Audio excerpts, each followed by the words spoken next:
За аль гэрийн хүний амьдралд аль зов зүдэрч халуунд нь халж хүүтэнд нь хурж явах нэг тэргэх вэ. Залуу халуун наснд улс нийгэмдээ хөлс хүчээ зориулж явсан цэцгийн насны тухайд өнөөдөр охин охиныхон 3 хүүхдийн хамт Баянзүрх дүүргийн 24 дүр хороонд аж төрж байна. Та бүхний харж байгаа энэ боргэрт тэрээр амьдарч өвлийн хүүднийг тэсвэрлэн амьдарч байгаа юм. Амьтан ах トゥ цөөтөө тэдний тухайд охин нь хаа нэг ажил төрөл эрхэж өрхөхийн орлогод нэмэр болдог байсан. За өнөөдөр 2 сартай нэлэх хүүхдтэй учраас арга буюу гэртээ сууж байгаа гинэ. За тийм нэмтлэг зар түмний төл та бүхэнд нэг сурвалжлага хөрөхөд бэлэн болчиход байна. Одоо Баянзүрх дүүргийн 24 дүр хороонд оршин суудаг цэцгийн эмээгэнд ирчээд байна. Сайн байна уу та? Сайн. За, өвлжөө тавлаг уу? Тавлгаа. За, хин хинтэг амьдардаг вэ? Нэг охин 3 хүүтэйгэл амьдардаг. За, тэгээд ер нь бол одоо цахим орчинд Facebook гэдэг юм уу маш олон сайн сэтгэл хүмүүс бас та бүхэндээ тусалъя, дэмжье гэж ирсэн байгаа юм. Тэгээд тийм нэмтлүүцийн арт түмний төлөөс та бүхэнд бас тусалъя, халуун сэтгэлтэй монголчуудаа уриалаад гэр оронтой болгохын үгс чинь бас өв нөмөр оруулъя гэж зориод ирсэн юм аа. За, баярлаа. За, амьдрал хэрвээ. Тэгтээ байж. Одоо хиттэй үлээ та? 63. 63-тэй. Тэгээ би тийм хэрвээ. Зүгээр. Тэггүй юу? За, нийлх хүүхэд хэдэн сартай вэ? 2 сартай. 2 сартай юу? Одоо хөр юм биш үү? Хөрөө тий. Яа. Одоо юу гэдгийг ажил хөдөлмөр эрхэлж юу? Одоо нийлхтэй гоо. Юун дээр нэг эсгийн юм дээр ажиллаж исэн тэгээд хүүхэд жоохон болохоор бас наан цаан бүтээл чадахгүй маа тэнд бас. Тэгээд 3 сар болгочоод ажил хийх юм шүү дээ. Банта юу вэ? Кашнд оруулчаад. Одоо тэгээд хүүхдийн би бол зүгээр гайгүй. Гайгүй. Тэгээд 3 сар кашнд орж гайгүй ах шууд чинь. Кашнд орчвол. За хүүхдүүд нь хэд настай хүүхдүүд вэ? 5 надаа 17-тай баг нь дундх нь 8-тай баг нь энэ тэгээд. За бас юу гэдгийг одоо мэдээж бас энэ амьдралын боломж олцоонд бол одоо энэ маш олон хүмүүс туслах гад ирсэн байна.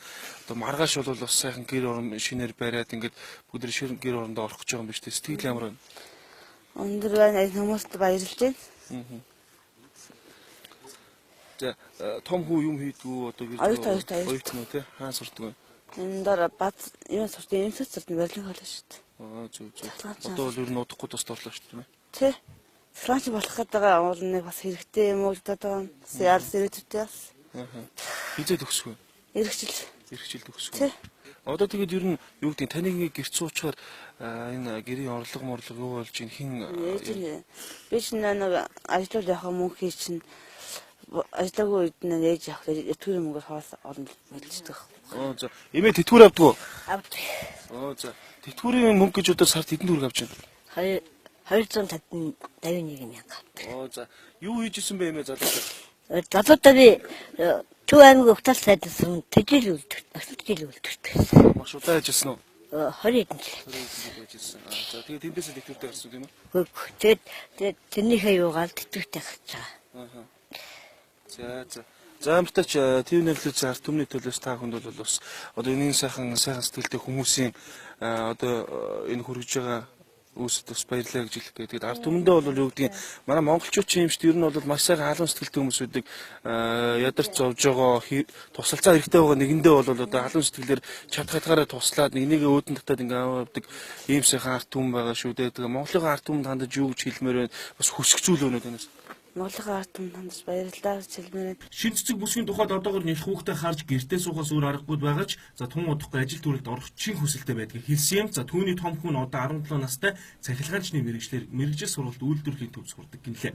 Тун удахгүй мэрэгжилтэн болж ажил төрөл хийж энэ өрхийг тэргүүлэх хүсэлтэй хүүд нь ажил олгогч эзэдийн тус маш хэрэгтэй байгааг энд дуулгая.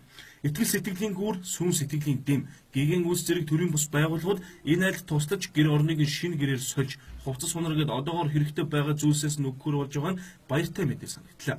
Тиймээс энэ айлыг халуун дулаан уур амьсгалтай гэр бүлээрээ өөдрөг амьдрахад нь туслагад та бидний ч гэсэн багч чулуу хувь нэмэр хэрэгтэй байгааг дуулгая. Тухайн төрийн бус байгууллагууд маргаашнаас хэд хоногийн дотор хашаа хороо гэр орныг нь янзлах шаардлагатай байгаа тул түр хугацаагаар байршуулах сувлал эсвэл зочдлуудлын эзэд байвал та бүхэн ч гэсэн туслах боломжтой.